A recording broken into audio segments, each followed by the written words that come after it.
Hey guys, Horror Man back for another review. So today we're going to take a look at the brand new Halloween 2 Laurie Strode and Dr. Loomis Retro box set. Now this is made by NECA Toys and it's part of that kind of retro Mego style modernized line that's been going for a little while now. So taking a look at the box here, you got a nice clear window box, you can see the figures clearly. You got that Halloween 2 logo at the bottom, just says Laurie Strode and Dr. Loomis. At the top you just get that nice hanging tag and the Haddonfield Memorial Hospital logo.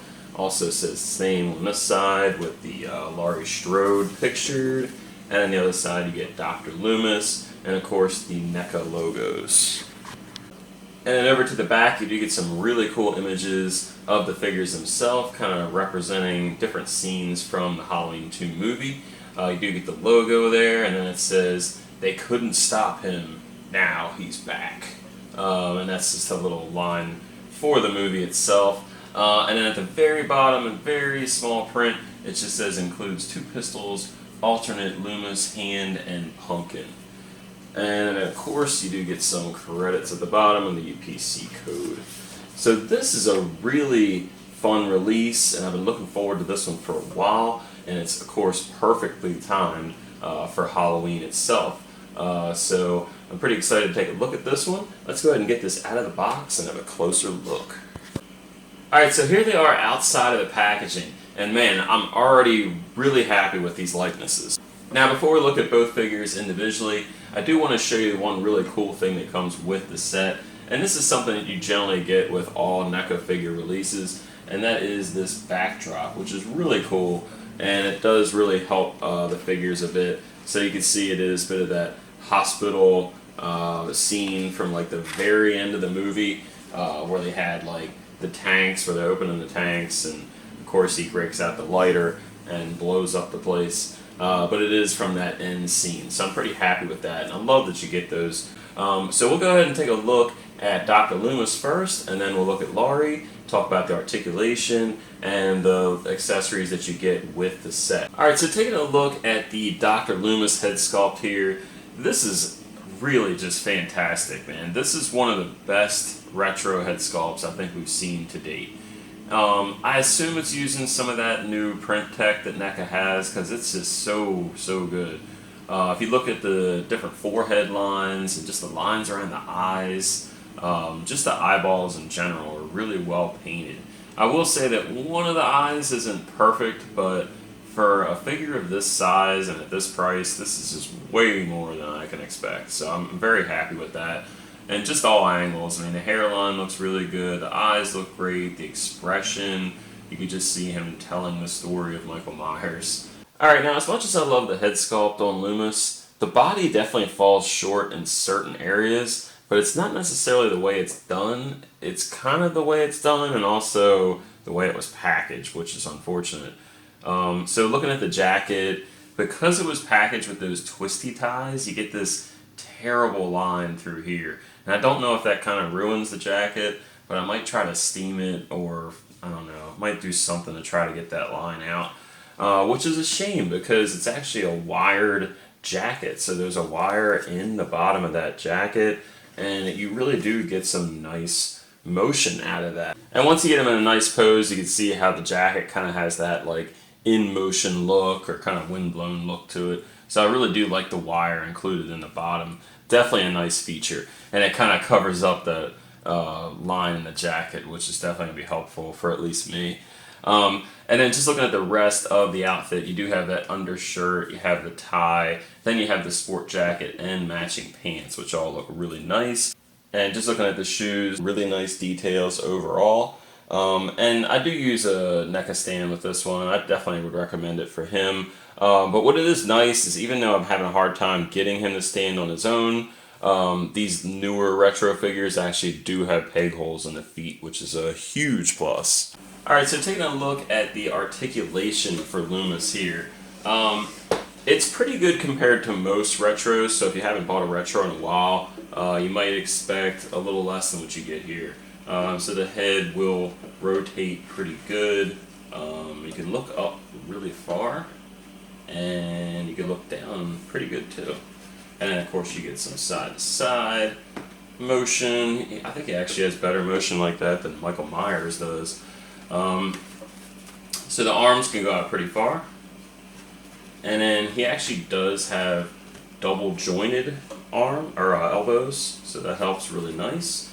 Now again, of course, with the fabric, they actually didn't put any sleeves on this sports jacket, which I'm sure will bother some people that were trying to take this jacket off. But you actually do get better range out of it because of that. So it's kind of like a give and take. You could look down pretty good, look back decent. Can't really do anything side to side. And he has a lot of layers, so it is hard to get him to twist, but he can twist at the waist a little bit. He can kick out decently far, but the jacket or the pants will rip if you go too far. Single jointed knee. And then the feet can go up and down a little bit. He has these kind of like, they're dress shoes, but they kind of go up a little higher, almost like boots. So it does make it a little hard. So he does have some articulation in the feet, but not quite enough, and that's probably why he's having a hard time standing. But all in all, I think it's pretty good for a retro figure. Alright, so taking a look at the Laurie head sculpt here, I think this is done really well too, especially if you can get that right angle and lighting. You could really see the likeness of Jamie Lee Curtis. And of course, you really have to understand that Halloween 2 is a much different Jamie Lee than Halloween 1. So you have to understand that she definitely looked different. She's in the hospital for a reason, you know, she's not just visiting. She was brutally, kind of beaten up and stalked by Myers in the first one, and I think you really see her emotions and what it's done to her, especially in this head sculpt. And I really like the texturing in the hair. I think that's done really, really well. Nice coloring in the hair as well. I do like the style. And yeah, man, just from different certain angles, you really see the look of Laurie or Jamie Lee Curtis from this movie. And just looking at those eyes, I mean, you could definitely see that she's not quite right in that movie. She just didn't have the same emotions or anything. So I think they've captured it pretty well here. Now just taking a look at Laurie's outfit here, you really don't have a lot going on with her outfit. Now of course she is in the hospital the entire movie, and all she wears in that movie is just this hospital gown, and not much else. So the hospital gown itself looks really nice. I'll try to darken it down a little bit so you can kind of see the details, because there is a pattern going through the actual outfit. And then there's some like little bit of like pleats or stitch work in here around the chest area, which looks pretty good. And then the same with the shoulders. You can see the stitch work going on to kind of emphasize that gown a little bit more. So I think it looks really good. It's definitely got a nice realistic look to it.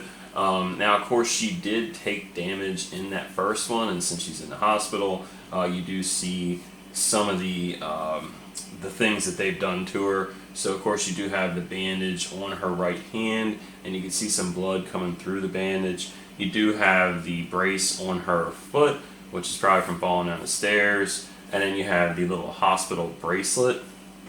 And then what's cool about this, you also have some blood on the shoulder, and then underneath of this, which you really have to take this off to see completely, but there is actually a bandage for her arm, which is really cool. And of course that's the first attack on her when she's kind of looking through the house.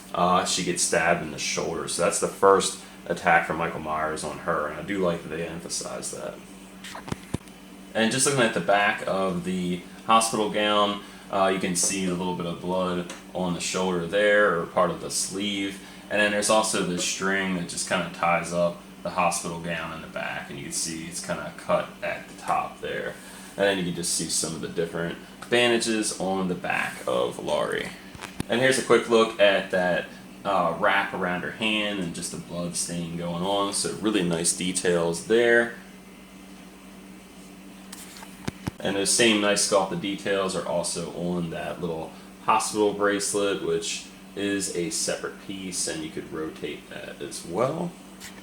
And here's also a quick look at the bandage on her foot, which again has really nice details. It looks like a little bit of like a cast on her foot. And I have her standing on a NECA stand as well, so you do get peg holes at the bottom of the feet. But you really don't need it as much for her as you do for Loomis. Alright, so taking a look at the articulation for Laurie here, it's not quite as good as Loomis, but again, as you can see, I don't really need a figure stand to stand this figure, so there is one benefit to less articulation, I guess you could say. So the head doesn't move quite as good side to side because of the hair, which is understandable, and you really can't get much looking up. You can look down a little bit, and you really can't get much side to side, so the head movement is a little restricted there.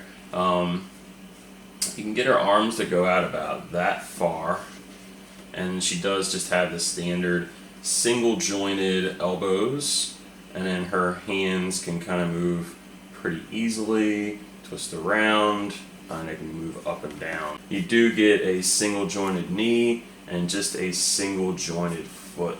And you do get some kind of thigh swivel here, and not to look like a weirdo, but so underneath of the body you can see like this, like I guess like underwear sculpted for her. But yeah, like you can't really go side, you can't get the legs out any farther than that. It's kind of an odd construction for the articulation. And she can turn, you just have to really try a little bit, so you can twist her at the waist, which is really nice. So you do get some kind of articulation there. And since this, you can just kind of lift this a little bit, and she can get her arm up fairly high. Now you do get some accessories and interchangeable parts for Loomis. So for the first interchangeable part, you actually do get the hand holding the lighter, and I really like that the lighter is actually lit, so you can see the flame coming off of there.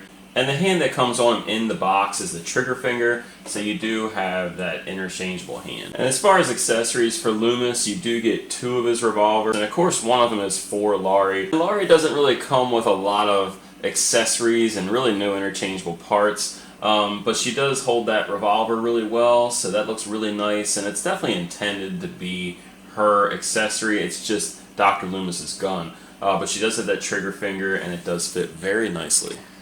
And then the final accessory in this set is this amazing Halloween 2 pumpkin, and this is actually just the Halloween 2 cover. So this wasn't actually in the movie, it's just specifically that movie cover, and I think that's really, really cool. And I love the different sculpted details in this skull here. It just looks fantastic. And then if you really wanted to, you could just kind of like turn the pumpkin around all the way, and then you just have a Halloween pumpkin just to kind of go with your display, and I think that looks awesome. You just got to have a pumpkin with all the Halloween releases. So overall, I think the accessories are really nice. You get everything you need, and the background definitely helps create a scene. For the first comparison, here they are with the Halloween 2 Michael Myers. And here they are with the Pam and Jason Voorhees from that old San Diego Comic-Con set. And then you have the Part 6 Jason Voorhees. And I think these look pretty good. With the newer like figures, especially with like Loomis here, it is a newer, more articulated body, and it is slightly bigger than some of the older retros. So you will see him being slightly taller. Here they are with the Halloween 3 Season of the Witch kids. So you have the witch, the pumpkin guy, and the skeleton costume. And then you also have the Ray Cameron, Detective Ray Cameron from Night of the Creeps. But realistically, in my opinion, this fits really nicely in with that Halloween 3 Tom Atkins. So he looks really cool next to Loomis. And Loomis definitely has a much better trench coat. It's got the wiring, and I think the clothing, or just the cloth in general, is just a nicer fabric. And for the final NECA Toys Retro comparison, here they are next to the Sam from Trick or Treat, the Pennywise from the 2017 It movie, and then the Snake Plissken from Escape from New York. And here they are next to a couple of NECA Ultimate figures in the 7-inch scale. So you have the Halloween 2 Michael Myers, and then the original Texas Chainsaw Massacre, Leatherface. And you can see they're definitely too small for this line. And for the final comparison, here is the Michael Myers and the Dr. Loomis Halloween 2 Retros next to the original Halloween Night He Came Home box set, also made by NECA Toys many years ago. And you can see the sculpting has definitely come a long way, so I'm really happy to see kind of like a modern version of this set. Alright, so that's my review of the NECA Retro Halloween 2 box set. And overall I'm pretty satisfied with the result. I really do like the head sculpts. I will say Dr. Loomis head sculpt's a little bit better. Just the details, like in the wrinkles in his face and stuff like that, really kind of help make it look more realistic. I do think that the Jamie or Laurie sculpt looks really good. She's got that look that she had in Halloween 2, and I think NECA's captured that pretty well. One thing I do have a problem with is the articulation, and I usually don't judge these retro figures very hard with the articulation, but there is some things with Laurie that's kind of weird, so I'm going to try to do some cool photos with her, but I'm not sure how many different poses I'm going to be able to get her in with those, like the hips and legs, they just don't articulate that well, but she does stand really well. And then with Loomis, he just doesn't stand very well, but he does have really good articulation. And I really do wish they wouldn't have put that, twisty tie or like that band around the jacket for Loomis, because that trench coat is one of the best things about Loomis's costume. I really do like the wire and the look of it, and the fabric is really nice. It's just they had that band too tight, and I'm really hoping, like I said, it's not going to ruin the jacket or leave that mark forever. Overall, though, I really do like the set, and if you're a fan of Halloween 2, or just the Halloween, like the original Halloween movies, this is a definite must-have set. I think it's the best Dr. Loomis that's made. I mean, I love that old set, but this definitely looks way better. It's better articulated. It's a great-looking figure, and it's just, this set in general is a perfect companion to that Halloween 2 retro figure. So thanks for watching my review. Please subscribe if you haven't already. Please like the video if you liked it. Leave a comment or question if you have one. And until next time, guys, see ya.